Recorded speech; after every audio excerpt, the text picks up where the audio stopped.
Cinema വിശേഷങ്ങൾക്കും ഗോസിപ്പുകൾക്കും ദാസനും വിജയനും ഈ channel ഇപ്പോൾ തന്നെ സബ്സ്ക്രൈബ് ചെയ്യുക. നമ്മളുടെ താരങ്ങളുടെ വായിൽ നിന്നും എന്തെങ്കിലും വീഴാൻ കാത്തു നിൽക്കുകയാണ് ട്രോളന്മാർ.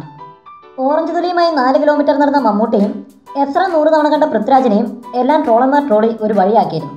അതുകൊണ്ട് തന്നെ അഭിമുഖങ്ങളിൽ വളരെ ശ്രദ്ധിച്ചാണ് നമ്മളുടെ യുവതാരങ്ങൾ സംസാരിക്കാറ്. പ്രത്യേകിച്ച് നിവിൻ പോളി. അളന്നു കുറിച്ചുള്ള വാക്കുകളാണ് നിവിൻ അഭിമുഖത്തിൽ പറയാറ്.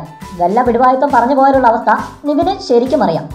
പക്ഷേ ഒന്നും പറയാതെ തന്നെ പുലിവാരി പിടിച്ചിരിക്കുകയാണ് നിവിൻ പോളി. കാരണം സുഹൃത്തും സംവിധായകനുമായ ജൂഡാന്റണി കൊടുത്ത ഒരു അഭിമുഖമാണ്.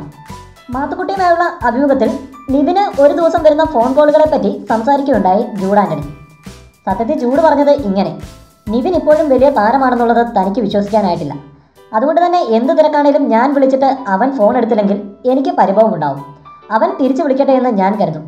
പക്ഷേ അടുത്ത് അവനുമായി ഒന്നിച്ച് വർക്ക് ചെയ്തപ്പോൾ എനിക്ക് മനസ്സിലായി അവൻ്റെ തിരക്ക്.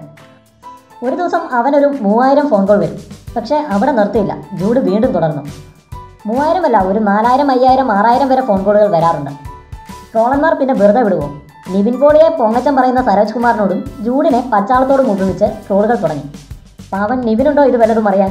അങ്ങനെ ഒന്നും പറയാതെയും പ്രവർത്തിക്കാതെയും തന്നെ ട്രോളുകളിൽ താരമായിരിക്കുകയാണ് നിവിൻ പോളി.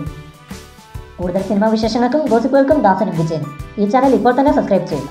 വീഡിയോ ഇഷ്ടപ്പെട്ടെങ്കിൽ like, share, comment. Thank you.